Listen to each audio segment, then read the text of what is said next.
নমস্কার বন্ধুরা, আমি চলে এসেছি আবারও একটা নতুন ভিডিও নিয়ে। আজকে তোমাদের কাছে আমি আলোচনা করব দক্ষিণেশ্বর কালী মন্দিরের ইতিহাস এবং মন্দির প্রতিষ্ঠা কিভাবে হয়েছিল। কলকাতার অদূরে হুগলি নদীর পূর্ব তীরে অবস্থিত একটি ঐতিহাসিক ও বিখ্যাত হিন্দু মন্দির। 19 শতকে নির্মিত এই মন্দিরটিতে দেবী কালীর ভবতারিণী রূপের পূজা করা হয়। এই পবিত্র স্থানটি আধ্যাত্মিক সাধক শ্রী রামকৃষ্ণ পরমহংস এবং শ্রী সারদা দেবীর সাধনা ক্ষেত্র হিসাবে বিশ্বজুড়ে প্রতিষ্ঠিত। 1847 সালে বাংলার এক বিত্তশালী ও ধর্মপ্রাণ জমিদার রানী রাসমণি কাশীতে তীর্থযাত্রার প্রস্তুতি নিচ্ছিলেন। 24টি নৌকোয় আত্মীয় ও রসদ নিয়ে যাত্রা শুরুর আগের রাতে তিনি দেবী কালীর স্বপ্নাদেশ পান। দেবী তাকে কাশীতে না গিয়ে গঙ্গার তীরে একটি সুন্দর মন্দির তৈরি করে সেখানে দেবীর মূর্তি প্রতিষ্ঠা ও পূজার নির্দেশ দেন। স্বপ্নের পর রানী রাসমণি কাশীতে যাওয়ার সিদ্ধান্ত বাতিল করেন। তিনি 1847 সালে হুগলি নদীর তীরে দক্ষিণেশ্বর গ্রামে প্রায় 20 একর জমি কেনেন।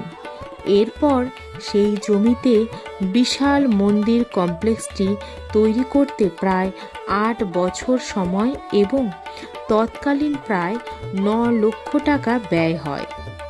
1855 সালের 31শে মে বাংলা 1262 সালে 18ই জ্যৈষ্ঠ স্নানযাত্রার পুণ্য লগ্নে মহা সমারোহে এই মন্দিরের উদ্বোধন করা হয়।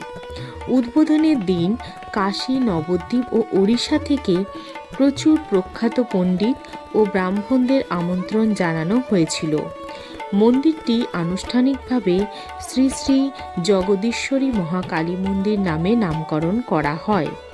মূল মন্দিরটি নবরত্ন 9টি চূড়া বিশিষ্ট স্থাপত্য শৈলীতে তৈরি, যা বাংলার ঐতিহ্যবাহী মন্দির নির্মাণ রীতির এক চমৎকার নিদর্শন। 3 তলা বিশিষ্ট মূল মন্দিরের গর্ভগৃহে রূপার সহস্রদল পদ্মের ওপর দেবী ভবতারিণী অধিষ্ঠিত আছেন। মূল মন্দিরের ঠিক পাশেই রয়েছে 8 চালা বিশিষ্ট 12টি শিব মন্দির। এগুলোতে সাদা পাথরের শিবলিঙ্গ রয়েছে। পুরো মন্দির চত্বরে রয়েছে শ্রী রাধাকান্তের মন্দির এবং হুগলি নদীতে স্নানের জন্য একটি সুদৃশ্য ঘাট। মন্দির প্রতিষ্ঠার পর রানী রাসমণি তার জামাই মথুর মোহন বিশ্বাসের ওপর মন্দিরের পরিচালনার দায়িত্ব দেন।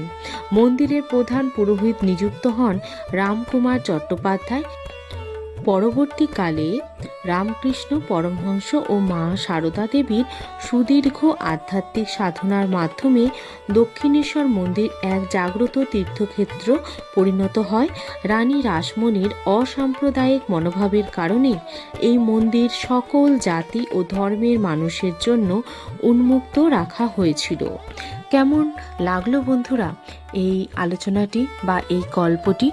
ভালো লাগলে